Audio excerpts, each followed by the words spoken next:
Boris Zogo, qui accompagne ces artistes, bien sûr, le Kimit Seven. On reçoit ici sur ce plateau, mesdames et messieurs, Boris Zogo, consultant en psychologie. Bien sûr. Bonjour Boris Zogo. Bonjour. Comment allez-vous? Très bien, merci. Content de vous avoir sur le plateau de l'émission. Merci, c'est un honneur. D'accord. Alors, les gars, la première question, Clément Dogo, ensuite on va prendre Ben et le commandant Pinto Livoirien.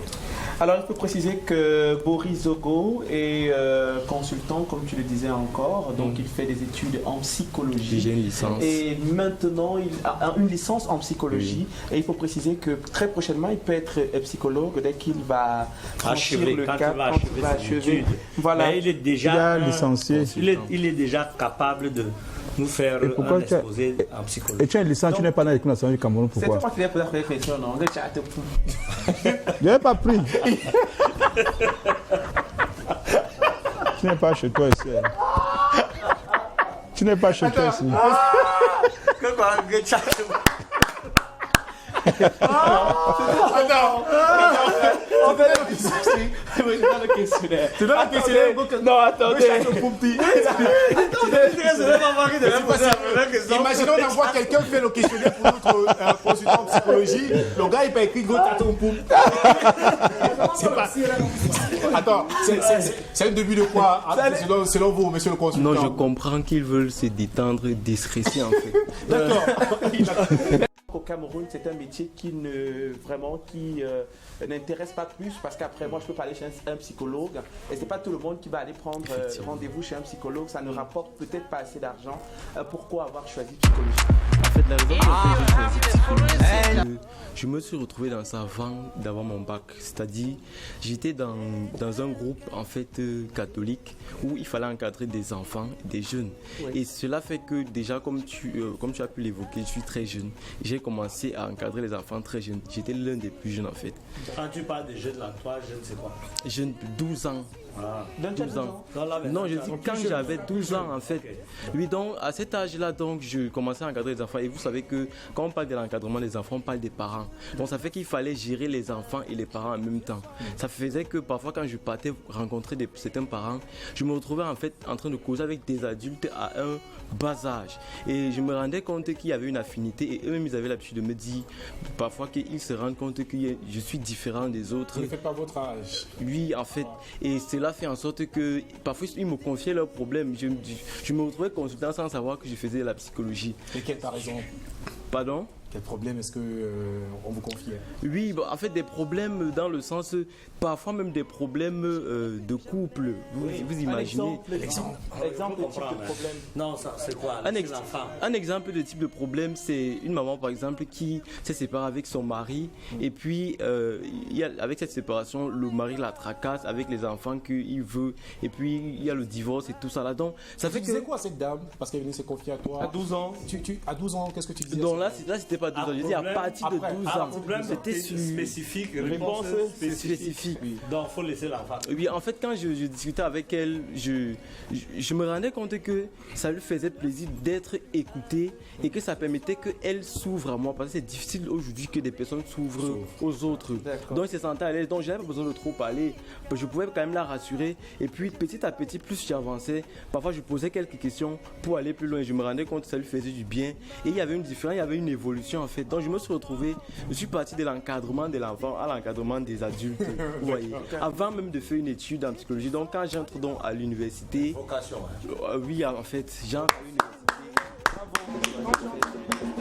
Ce qui te permet de t'orienter de ce côté. Alors, tout à fait. Tu es titulaire d'une licence en psychologie et tu es consultant dans un cabinet.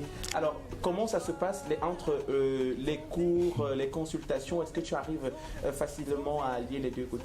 Oui, je réussis à joindre les deux bouts en ce qui concerne cela. Pourquoi? Parce qu'il y a des heures de cours, vous voyez. Et en fait, où je reçois, comme vous avez évoqué la clinique, c'est dans un bureau. Parce que vous savez, au Cameroun, la psychologie n'est pas encore très connue, vous voyez. Donc, c'est dans un bureau où je reçois des personnes. Et il y a quelques rares cliniques qu'on peut connaître, un peu comme Rafa Psy, du côté de l'école, de l'hôpital militaire. Mais moi, je reçois à Eligé-Sono, vous voyez, dans un bureau les bureaux d'Oracle Service. C'est là-bas que je reçois. face à Maïm Eligusson. Moi, j'ai une préoccupation. Oui. La psychologie renvoie aux troubles psychiques, psychologiques. Oui. En Europe, dans les pays développés, on connaît comment ça se passe. Il y a un cabinet de psy. Le psy vient écouter. Les gens viennent avec leurs problèmes. Tout à fait. Expose, le psy écoute et pour trouver des solutions ou des débuts de solutions. Moi, je vois qu'en Afrique, qui peut venir même. Toi, tu as choisi ça. Tu ne sais pas que tu vas mourir pauvre, mon ami. Qui va venir te nier? C'est-à-dire qui va venir payer l'argent pour venir t'expliquer son problème, s'asseoir sur la chaise. Comme on voit souvent chez les blancs là, ils sitent sur la chaise, ils te parlent de leurs problèmes. Le mari dit que la femme si ne refuse de me donner la nuit. Non, lui aussi, il refuse. Il vient te parler et il paye l'argent, il sort. C'est la bagarre que tu auras dans ton... Oui, c'est la bagarre en fait. Donc, pour dire que comment tu as pu choisir de faire la psychologie alors que tu pouvais faire un autre boulot. Oui, c'est une très bonne question. Pourquoi? Parce que je suis aussi artiste, vous voyez. Donc artiste, je chante en fait. Et je fais également, oui, je fais dans le métier, dans ce sens, le domaine, c'est-à-dire, ça peut être le montage vidéo, ça peut être l'infographie, dans tous ces domaines. Et je travaille aussi avec, comme je disais, Oracle CV, je travaille dans bien d'autres domaines. Ça me permet de vivre en fait. Maintenant, je me rends compte que la psychologie est tellement importante par rapport aux problèmes de santé. De nos jours, en fait, nous rendons compte avec la pandémie que nous vivons, le coronavirus, il suffit tout simplement de mettre des idées dans la tête de certaines personnes pour qu'ils se disent qu'ils sont malades et que c'est tellement grave. Mais la psychologie est une solution et je sais que beaucoup de personnes en ont besoin. Et je me suis également rendu compte que beaucoup de personnes, quand je leur parle de ça, ils se retrouvent intéressés. Donc la seule chose dont nous avons besoin, c'est de la communication. Et certainement ceux-là qui ont commencé bien avant moi, ils sont certainement découragés. Mais je me dis, étant artiste, avec le nom que je pourrais me faire, je pourrais toujours continuer à communiquer et la chose pourra prendre de l'ampleur. Merci. Commandant Pinto l'Ivoirien, troisième question. Moi, je n'ai pas été fier de lui parce qu'il a dit, moi, je ne veux pas savoir comment tu es et comment pouvoir traiter tes propres parents psychologiquement, tu les as affectés. Parce que tu ne peux pas être consultant dans un cabinet. Si on regarde les cabinets qui sont à Ligue partout, est-ce que tu peux consulter tous ces cabinets qui sont à Ligue hein? On ne parle pas de WC, on parle de cabinet. Ça veut dire qu'un bureau, un milieu, un endroit, pas les WC. Donc, le PS nous a perdu une minute. Oui. Parce que les gens disent qu'il n'est pas au cabinet, est-ce que c'est moi? Alors, Boris Zogo, merci d'être passé sur le plateau de nous. Est-ce que tu peux nous donner en psychologie un contact?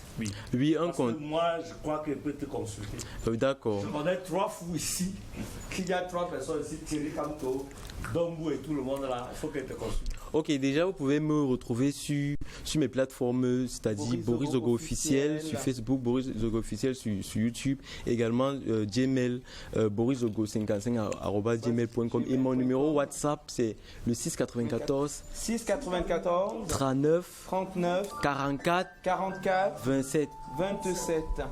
D'accord, merci énormément d'être passé par ici. L'aide de Tuisson. Alors, le thème d'aujourd'hui, Benjamin Benjo, on va parler de quoi avec nos fidèles téléspectateurs qui nous regardent ce matin. On parlera de quoi? Tu as reçu quel message? Depuis que nous avons entamé cette façon de gérer, les téléspectateurs et téléspectatrices viennent de plus en plus. Donc, avant la fin de l'émission, hier, une téléspectatrice, encore une téléspectatrice, a déposé, elle s'appelle Sandrine, a déposé un courrier ce matin à l'émission. Et elle dit qu'en fait, qu'elle vit en concubinage avec un fils à papa. Elle l'a bien précisé, fils à papa. Et que ce fils à papa et elle ont 2 enfants. Et vivent dans la maison familiale. Donc le gars, on a aménagé quelque chose de très beau, luxueux, dans la maison familiale, parce que les parents sont très riches. Les parents les garçons du mari sont riches et ils vivent là-bas avec ses 2 enfants. Elle commence à en avoir un peu mal parce que sa vie devient plutôt un enfer. Au début, c'était la belle vie, c'était la grande vie, mais avec le temps, elle se rend compte que c'est une prison dorée. Dans la mesure où elle s'est rendue compte qu'elle n'a pas le droit de rentrer à l'heure qui lui plaît. Elle n'a pas le droit d'aller à un deuil ou bien de sortir quand elle veut. Elle a l'impression qu'il faut demander la permission, pas de manière contournée.